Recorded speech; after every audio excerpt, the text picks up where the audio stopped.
Boa tarde. Iniciaremos agora a apresentação de nosso trabalho de conclusão de curso.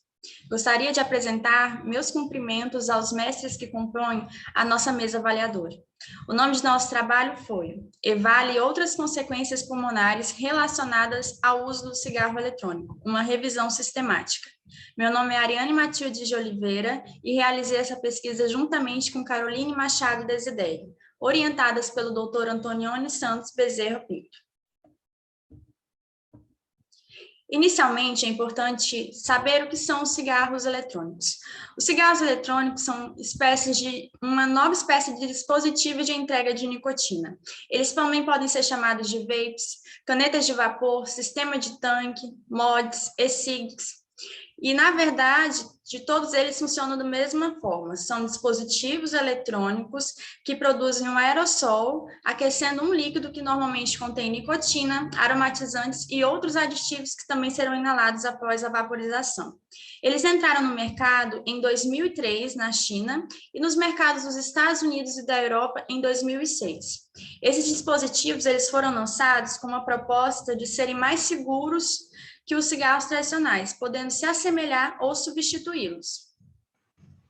Apesar da OMS ter divulgado alguns relatórios, como esses gráficos nos demonstram, havendo a queda no número de tabagistas convencionais, sobretudo devido a leis que foram implementadas para tentar enrijecer e dificultar o acesso ao cigarro tradicional, infelizmente, nos últimos anos foi possível observar também um aumento no consumo do cigarro eletrônico, sobretudo entre a população jovem, uma vez que o cigarro eletrônico ele possui diversos designs, cores chamativas, formatos diversos que acabam atraindo esse público.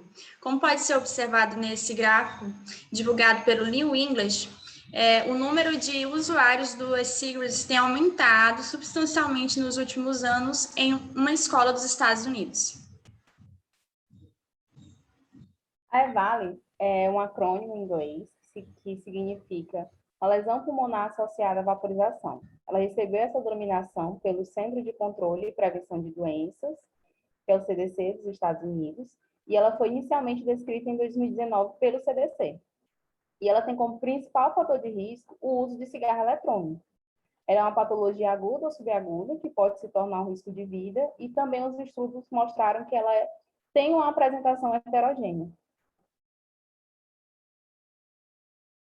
Os objetivos do estudo foram avaliar a patologia EVALI e outras consequências pulmonares relacionadas ao uso do cigarro eletrônico, assim como desmistificar o efeito benéfico do uso do cigarro eletrônico na cessação tabágica e alertar sobre o cigarro eletrônico tornar-se questão de saúde pública, assim como o tabagismo convencional. Para a realização dos estudos, para a realização da revisão sistemática, foram avaliados os artigos das bases de dados PubMed, Lilacs, UpToDate e Cielo, utilizando as palavras-chave cigarros eletrônicos, tabagismo, doenças pulmonares, EVALI, e-cigarettes, vape, pulmonardíceos. Utilizando os critérios de inclusão, que foram os artigos indexados no período de publicação compreendido entre os anos de 2016 a 2021, e também alguns artigos e leis que, fora desse prazo, mas que eram importantes devido à relevância para essa revisão no âmbito comparativo. E também os critérios de inclusão, que foram a análise do título e do resumo do artigo, bem como os estudos que não correspondiam ao tema proposto. E nisso foram encontrados 118 artigos no total. Desses 118 artigos, eles foram analisados tanto em relação ao tema como em relação ao resumo, e foram selecionados 92 artigos. Dos 92, foram incluídos, no final da revisão sistemática, um total de 26 artigos. Dentro da nossa pesquisa, nós podemos observar uma predominância de produções advindas dos Estados Unidos, sobretudo porque lá foi onde se iniciou a observação desse surto da utilização dos cigarros eletrônicos. Como pode ser visto nesse gráfico, apenas 16,7% dos artigos utilizados são de origem brasileira. Isso se deve, sobretudo, pois a doença só recebeu a devida nomeação aqui no Brasil pela Sociedade Brasileira de Pneumologia e Tisologia no final de 2019, quando, enfim, foram confirmados 3 casos da EVALI aqui no país. Outra coisa que deve ser levada em consideração é que houve, no começo de 2020, uma grande mobilização da sociedade científica sobre a pandemia de Covid-19, o que acabou minimizando a produção científica de outras ordens. Outro ponto importante é que, para nossa produção, nosso trabalho, nós valorizamos a caracterização dos aparelhos e-cigarettes, sua composição, os elementos químicos presentes nesses compostos. Como pode ser observado na nossa tabela de resultados, Butt e Kalininsky houve uma padronização dentro da composição do cigarro e do conceito do EVALI. Na composição do cigarro, segundo Butt e Kalininsky, eles dizem que pode ser óleo de maconha, THC e ou cartucho contendo nicotina. Já a EVALI seria a injúria pulmonar associada ao uso do cigarro eletrônico. Kalininsky diz que a epidemiologia trata-se que, desde 2019, mais de 1.000 novos casos de EVALI surgiram nos Estados Unidos. E dentro das manifestações clínicas, podemos citar insuficiência respiratória, taquicardia, febre, sintomas gastrointestinais como diarreia e inflamação sistêmica. Os diagnósticos e achados de imagem em Butt é importante ressaltar o histórico de vaporização e é possível observar opacidade em vidro fosco bilateralmente. Assim como em Kalininsky, que ele também fala que o uso do cigarro eletrônico por pelo menos 30 dias antes dos sintomas é importante para o diagnóstico. E também é possível observar a opacidade em vidro fosco. Dentro do diagnóstico diferencial, Kalininsky cita pneumonia lipoide, pneumonite de hipersensibilidade, pneumonia em organização difusa.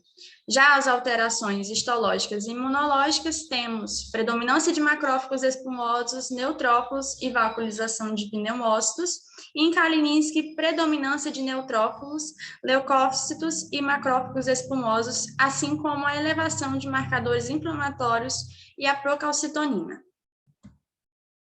Já em Sherian, a composição do cigarro eletrônico trata-se de canabinoides, acetato de vitamina E, THC e ou nicotina.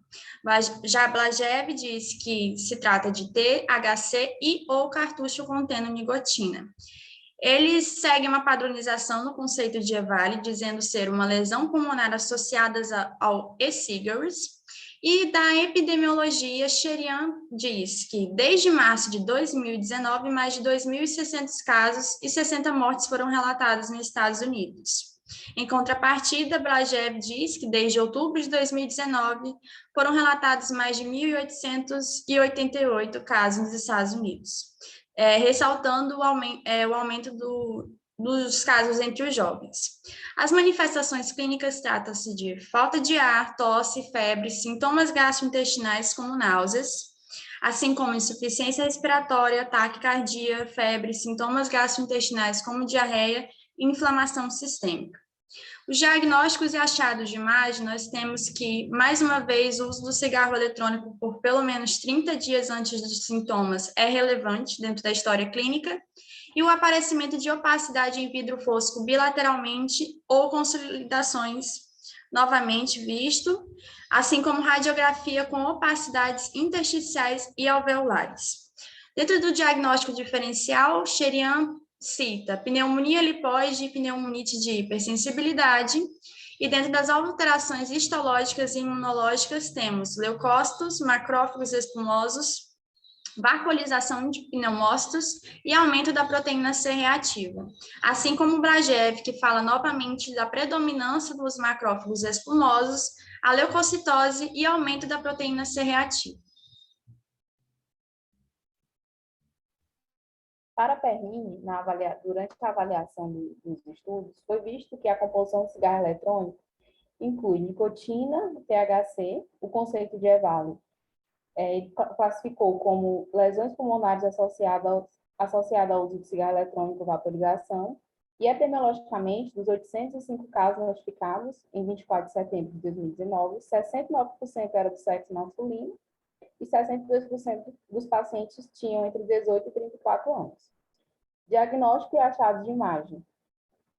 Ele incluiu o uso de cigarro eletrônico por pelo menos 90 dias antes dos sintomas, estudos de imagem mostrando lesão pulmonar, ausência de evidência de infecção ou teste de doença infecciosa não realizada e ausência de diagnósticos alternativos plausíveis. Os outros critérios não foram avaliados. E em Silva, a composição do cigarro eletrônico foi observada: nicotina, propileno, glicol e glicerol, aldeídos específicos do tabaco, hidrocarbonetos policíclicos aromáticos e cresol, compostos orgânicos voláteis, metais e metalóides. Epidemiologicamente, 1 em cada 5 estudantes americanos do ensino médio faz o uso de cigarro eletrônico. E no Brasil, os dados são muito limitados e apontam que 4,6% dos fumantes adultos experimentou cigarros ou fez uso de cigarro eletrônico nos últimos 6 meses. As manifestações clínicas incluem irritação nos olhos e no sistema respiratório, e em caso de exposições crônicas, foram afetados o sistema nervoso e o básico. O diagnóstico diferencial principal avaliado foi o potencial efeito carcinogênico, e os demais critérios não foram avaliados. Dentro do comparativo entre os cigarros tradicionais e os cigarettes, é importante a gente frisar que o cigarro tradicional ele se trata de uma pequena porção de tabaco seco, junto com outras substâncias, entre elas estão pesticidas, mais de 40 substâncias cancerígenas, inseticidas e gases tóxicos. Essas substâncias são enroladas em um papel, e esse cigarro ele vai sofrer uma combustão, que vai acabar liberando aquele gás, aquele vapor conhecido.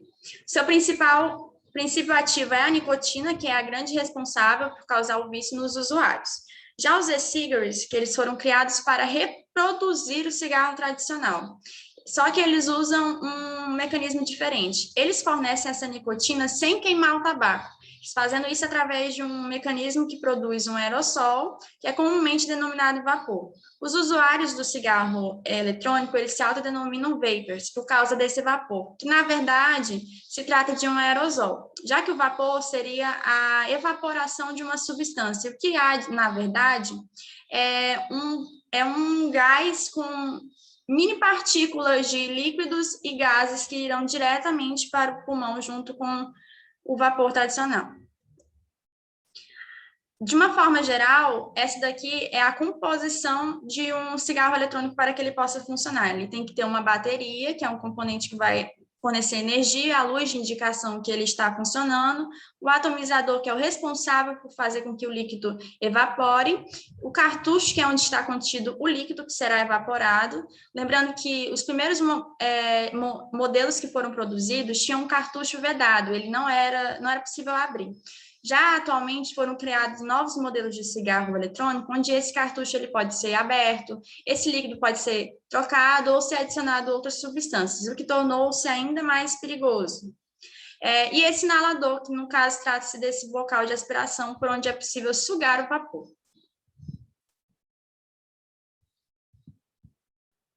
Como foi visto nos artigos apresentados nos resultados, o líquido geralmente ele é constituído de nicotina, que é o derivado do tabaco, propileno, glicol e glicerol, que são utilizados como umectantes, os aromatizantes, metais e outros compostos, e os óleos, tetrahidrocannabinol, que é o THC, ou canabinoide.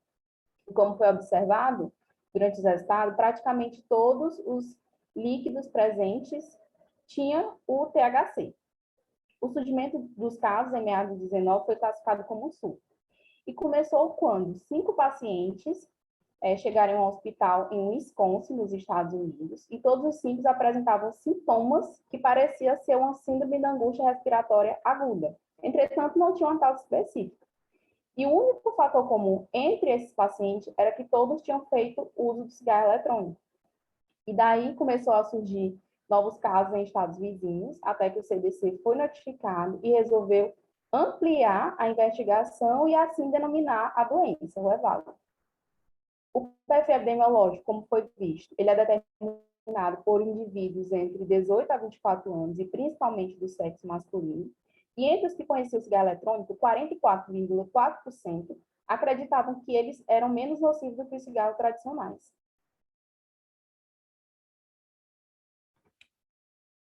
Dentro dos processos patológicos causados pelo uso do cigarro eletrônico, é importante a gente lembrar que eles são, de maneira geral, bem heterogêneos. Pode haver uma pneumonite fibrinosa aguda, um dano alveolar difuso, a pneumonia em organização, padrões de pneumonia intersticial de células gigantes, a pneumonia de hipersensibilidade e hemorragia alveolar difusa e a pneumonia lipóide, por exemplo.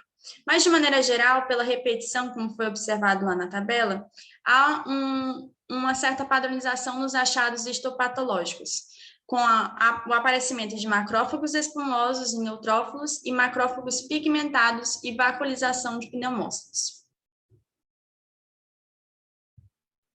A avaliação de um paciente com suspeita de EVAL inclui o hemograma, porque nos estudos foram observados que os pacientes apresentavam leucocitose com predominância de neutrófilos, marcadores inflamatórios, entre eles o VHS, o PCR e a procalcitonína, porque foi observada uma elevação desses marcadores.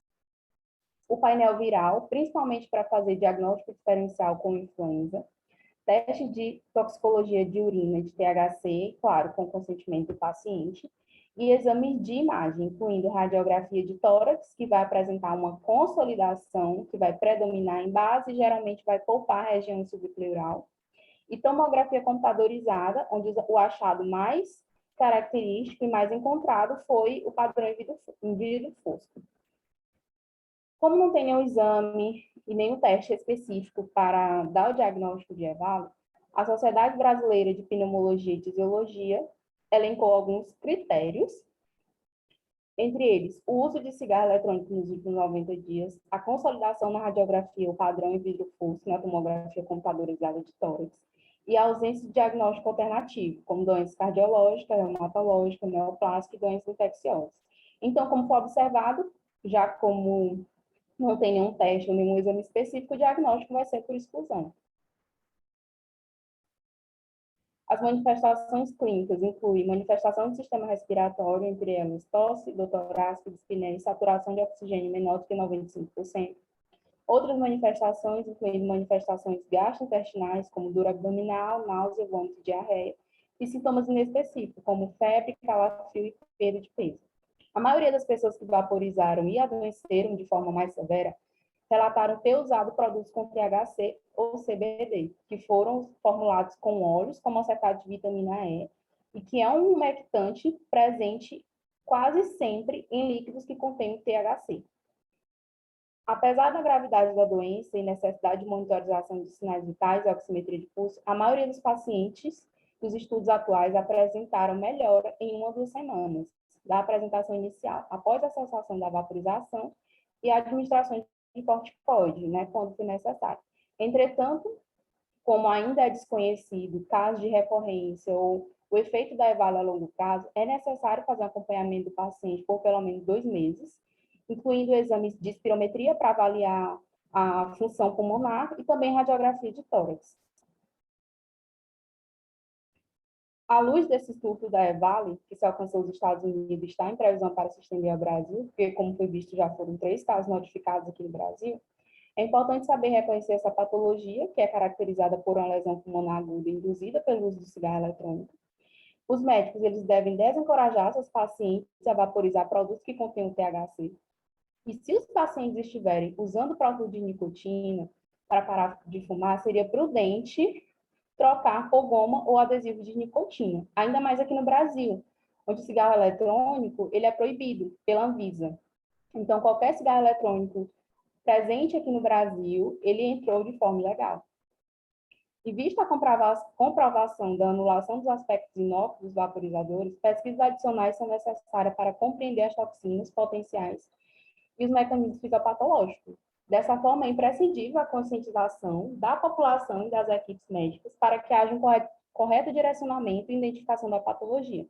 Ultimamente foi observado várias notícias na mídia em relação ao EVAL do cigarro eletrônico e até mesmo o caso de um paciente que precisou fazer transplante de pulmão por causa da doença. Essas foram algumas de nossas referências utilizadas.